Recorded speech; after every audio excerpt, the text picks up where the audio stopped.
Yep. What's up, YouTube? Flatline Blaze here. We got a Reate exoskeleton. What? Serial number 128, January 2022. This one is the dual tone bayonet. So you can put your finger up here, but it is a real legit sharp edge, double edge. It's a gravity knife. I know there's already a whole bunch of videos on these, so I'm not going to sit here and act like I'm doing anything breaking news on this.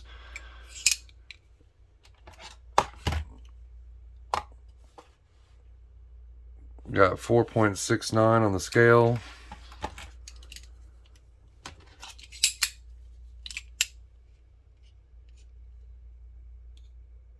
Looks like we got 0.11 on the blade thickness, and right on top of the micarta area on the handle we got 0.53.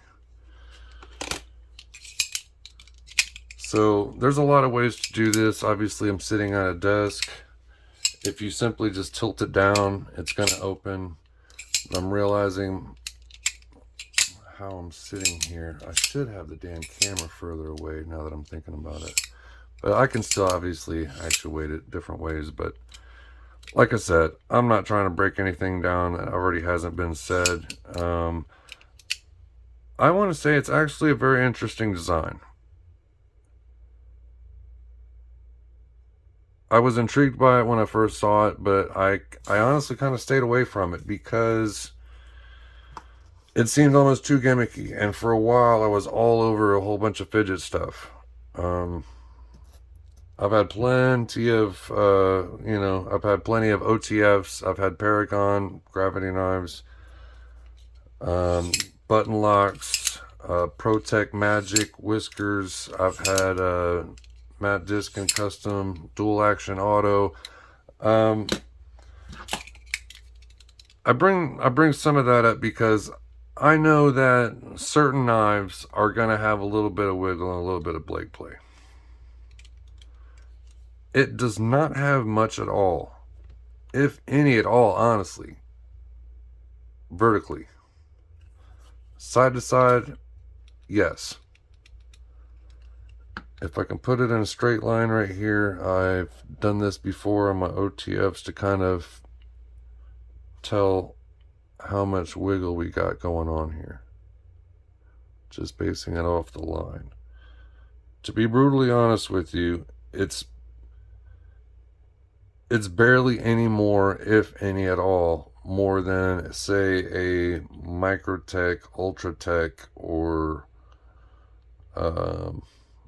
something like that. About the same as the Guardian Tactical, too. Here's the thing that I want to say is very intriguing. When you first think about it and you see this thing open and then the blade's going to come out and then you realize it's a double edge, you think one way or another there's going to be somehow where you're actually going to be able to cut yourself, or somehow the edge would be exposed somewhere while you're opening this up somehow, and it's not at all. The thing is totally encapsulated top and bottom. That's why I think it's a really interesting design.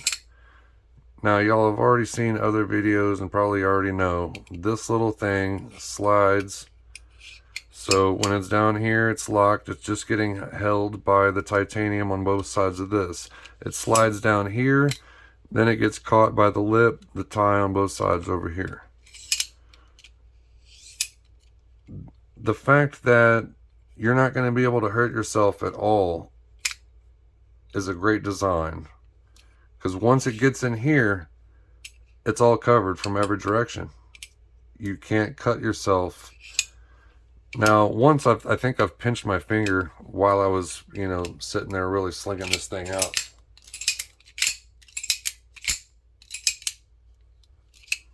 But it's very intriguing. I think that there's 2 or 3 different ways that you can get this thing to lock. Because the big elephant in the room with this, I'm trying to make the video quick, is the fact that it comes with this thing.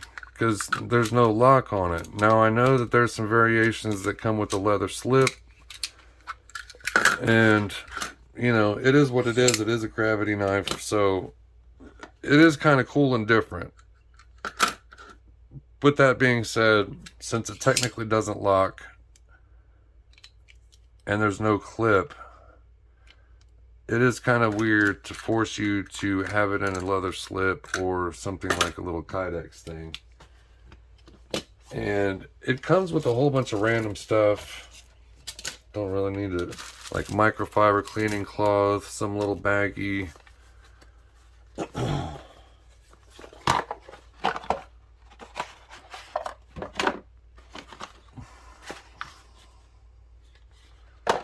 But I mean, even the clip for the Kydex thing is kind of massive for what it is.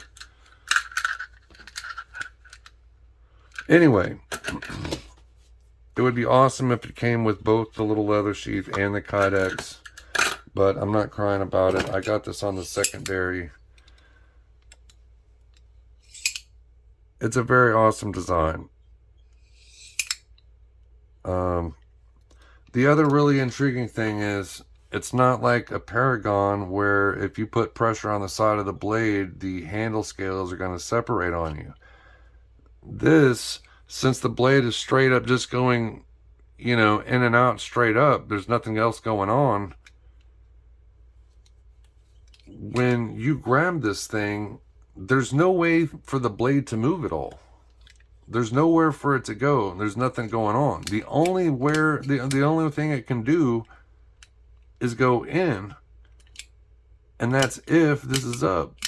So when you put pressure on it, this thing is just as solid as, you know, most any other kind of at least normal price range OTF kind of stuff. That's what I'm trying to say. It's an intriguing design. Is it a home run? It's fidgety. It's definitely cool. It's definitely different.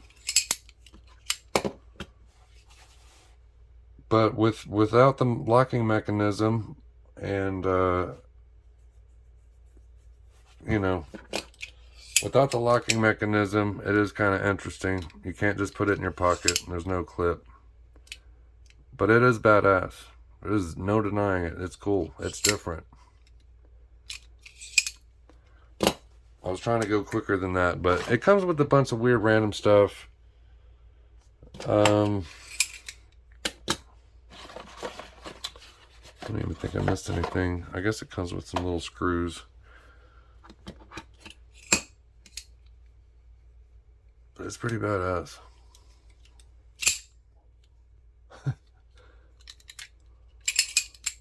Alright, Flatline Blades, I'm out. Like and subscribe if you like it.